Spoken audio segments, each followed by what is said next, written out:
Damn! So we are back once again with, honestly, probably my favorite character so far in Zenless Zone Zero, Burnice, or Burnice, right? Burnice. Absolutely beautiful character. So, if you guys don't know, she is a fire anomaly character, so she is gonna be playing off of Burn, but this showcase is mainly gonna be about her Cinema 6 damage, right? And yeah, we'll see how she does. Well, first things first, right? The build currently right now is, 153 anomaly mastery as you do, and then the anomaly proficiency is at 360. I didn't go too crazy with the gear. We have about 2 hits in every single piece on to anomaly proficiency. Here we got 18, but it is what it is, right? I was thinking if I should opt in with a C6 build into the crit, but the way her C6 works, I think for the most part you do want to still opt into anomaly proficiency. Yeah, so we're gonna stick with that. I don't think you even want to go attack percentage on 6, even at higher, just because you get so much attack percentage from her anyways. And let's get a little gander at Burnice's animations here. Oh, hang on. We got a... Oh, dude, she gets real up close. Hold up. It's oh, little wink. Lots of jiggling here. I love the shades. Little, finger up there, maybe telling you to keep it quiet. Like, look, bro, and then she got that little, smirk. She knows she's a little pyromaniac. I absolutely love Burnice. She might be my favorite ZZZ character, hands down, right now. Over Jane Doe, over Ellen, definitely over Zhu Yuan and Qingyi. I love her aesthetic. I love her fire. The way she shoots her fire as well. Very, very nice. Let's jump into VR training here. Check her out. So this is currently Cinema Zero.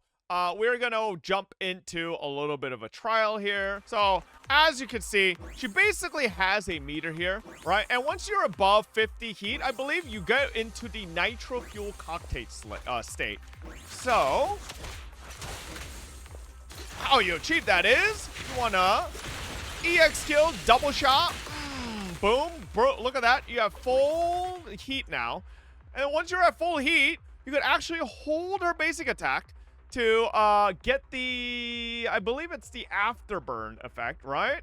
So she inflicts a scorched effect when other characters in the team hit the enemy in the scorched state. The afterburn effect is triggered. So, okay, so the whole hold attack basically applies the scorched effect, right? And then whenever your other teammates hit, then you get the afterburn effect. So you see here, holding basic attack consumes heat to unleash basic attack. Mixed flame blend, that's when she spins in a nitro fuel cocktail state and hits the enemies with the basic attack mixed flame blend. EX special attack, chain attack, or ultimate, she inflicts scorch. So you don't have to do it with the hold. You could also do it with the EX skill as well, or the ultimate, chain attack, etc. So there are multiple ways to get the scorched effect applied. So as you see here, we have enough, and we do that, do a little double shot of that, right? And now at this point, we could swap off the Piper and get the aftershock effect there. Very nice. So essentially a very simple character. It's all about just getting, you want to just do a little double shot, get your heat up, and then once that's all done, you can swap off to your next character. They all just died so quickly, unfortunate. But yeah, doesn't really get that involved. Is a very simple character. I love the way she shoots her fire here. You see, bro, like, oh, and you could just hold it if you want. Swap in, get some of that scorch going. Very pog. Now let's see a little bit of a ult animation here, right? Let's burn this motherfucker, and then.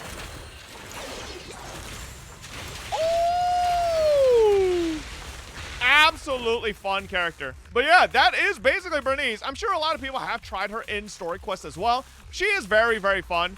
I do love her spinning attack. Very, very nice. I love her auto animations as well. I don't know if you guys have seen in the story when you got to try her trial.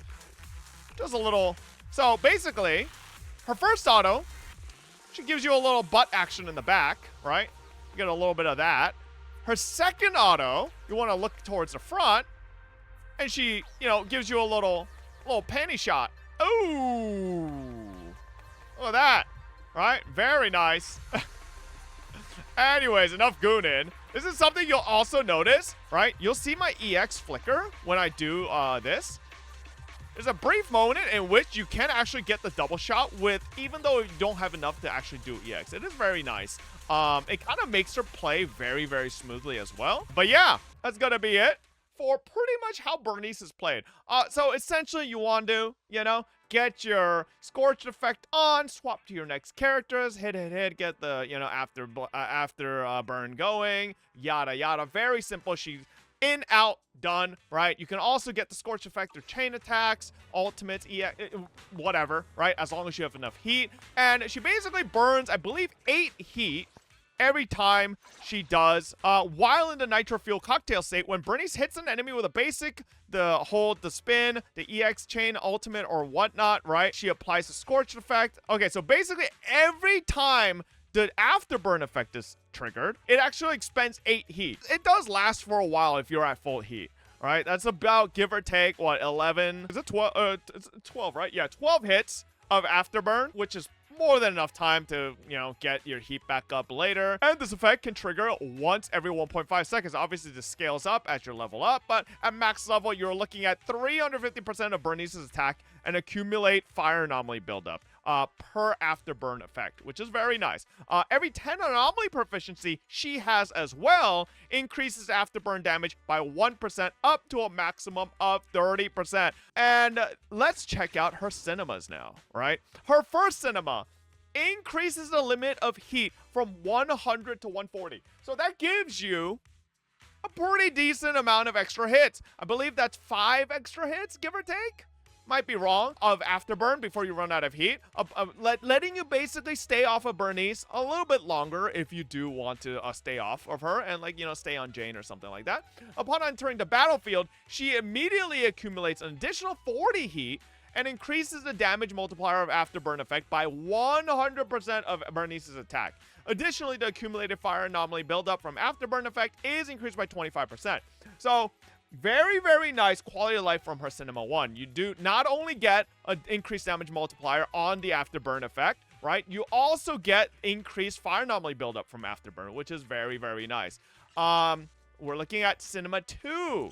So Cinema 2, when triggering the afterburn effect, thermal penetration is applied to the enemy, stacking up to 5 times and lasting 6 seconds. Repeated triggers resets the duration when any allied unit in the squad hits the enemy. The attack's pen ratio is increased by 4% for each stack, up to a maximum of 20%. So this is very nice. Basically giving you 20% penetration, right? Very, very nice, regardless of the character you're on, because afterburn goes off when you're not even on Burnice, because whenever you hit, you get the afterburn effect from Scorch. So very, very nice. Gives you a pretty decent amount of pen. Letting her, become a little bit more than just an anomaly character or support. She could also kind of double up as, I guess, a support on other teams as well if you do wanted to pop her in there for a little bit of pen ratio as Cinema 2. Let's look at Cinema 4. Now this, I was a little confused about the direction of Cinema 4. So when an EX special attack or assist attack hits an enemy, the move crit rate increases by 30%. The issue with this is I'm not really sure where they're going with this, because never at any point do you really want to build Burnice crit and ignore anomaly, because so much of her damage is from the burning, right?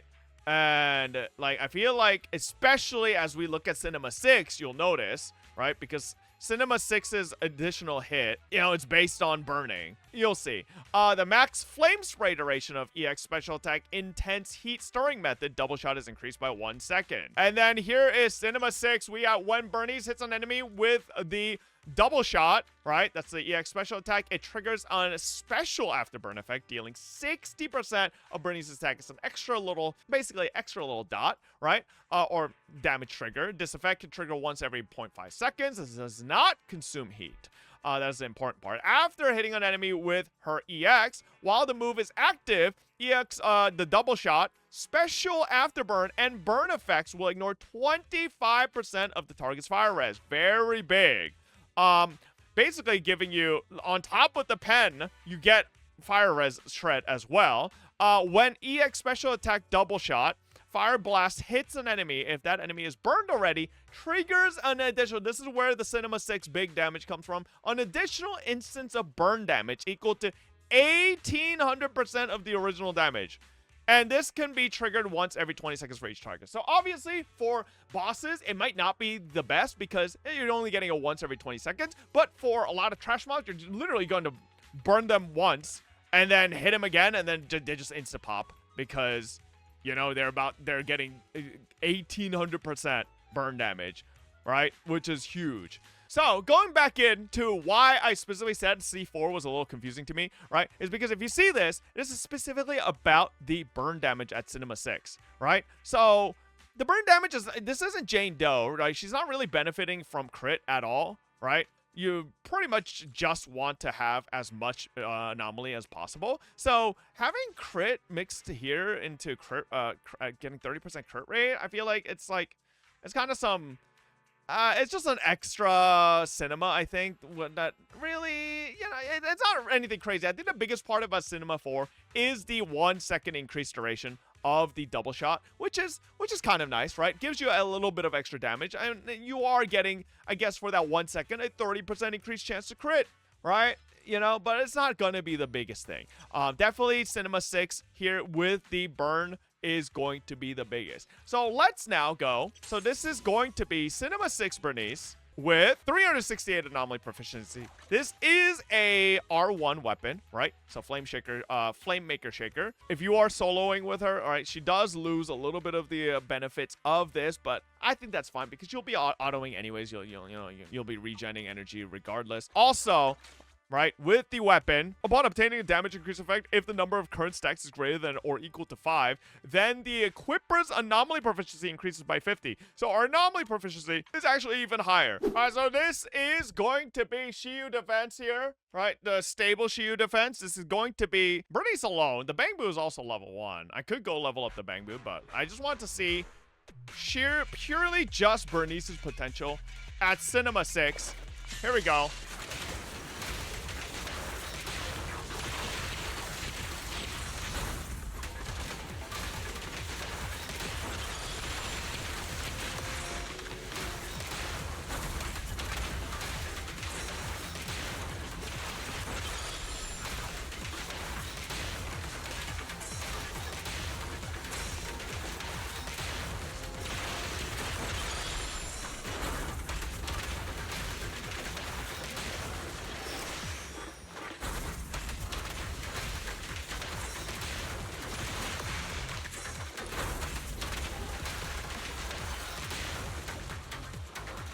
Not bad, not bad. A bit slow, but obviously playing Burnice as a carry is just not, doesn't seem like it might be worth it that much. Like, I really do wonder if they let her burns crit, how crazy she'd be like Jane, but she is kind of, I think the consensus I have here is that she is pretty much a bona fide support. Trying to force her into the DPS role, like, it'll work, but it'll clear the content, but it's not going to be that consistent. I think Cinema 6 Burnice, pretty cool, because it allows her to do, you know, to kind of double up as a sub DPS. But I don't think Cinema 6 Burnice is enough to make her a main DPS, right? You have to understand, this is once every 20 seconds, right? It's just not going to be very good against bosses. You're getting one big nuke every 20 seconds. Like, earlier we saw that 600,000. Like, that happens once every 20 seconds. Whereas, like, other characters, like, let's say Jane, right? You can start seeing numbers like 600,000 every time you just proc the anomaly, which does not take 20 seconds to proc. So it is a little stinky, but, you know, it's not bad. It basically puts her into a position where she could be a sub DPS. Now, let's try that with... So we're going to be trying the same thing, but this time we're going to be trying with Qingyi here to essentially see if how strong the rotation is.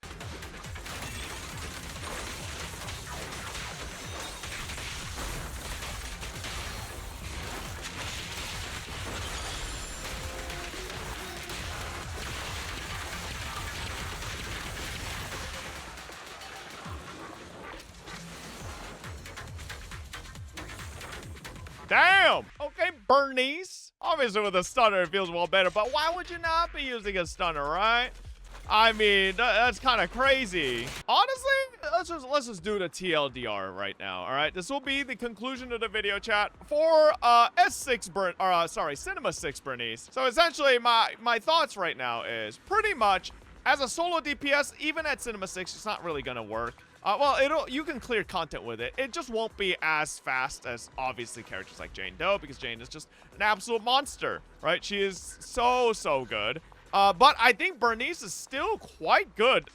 Running her with a stunner like Qingyi, obviously Qingyi is just such a good stunner there, right? Essentially, just absolutely one-looping the boss regardless. Not saying that other DPSs wouldn't, but like it basically makes her feel pretty good. Also, Jane Doe as a whole does feel really good to play on field, right? Just being able to spin around real quick with her whole basic and then just, you know, do double shots, right? It does feel really good. I do wonder if there are other builds that are maybe better to build with Burnice, but this is basically just my first impressions, a little quick, you know, playthrough with Burnice. I'm gonna be maybe rolling for Cinema 6 Burnice when she comes out. Who knows? We'll see. And if I do, you know, that'll be amazing. But if you want to see more Cinema 6 showcases like this, as well as more C6, Cinema 6, Eidolon 6 showcases throughout other games as well, just leave a like or subscribe. And that's going to be it. I am live every day at twitch.tv/FontMaster. Hope everybody has best of luck on pulling Burnice. I'll see you guys next time. Bye-bye.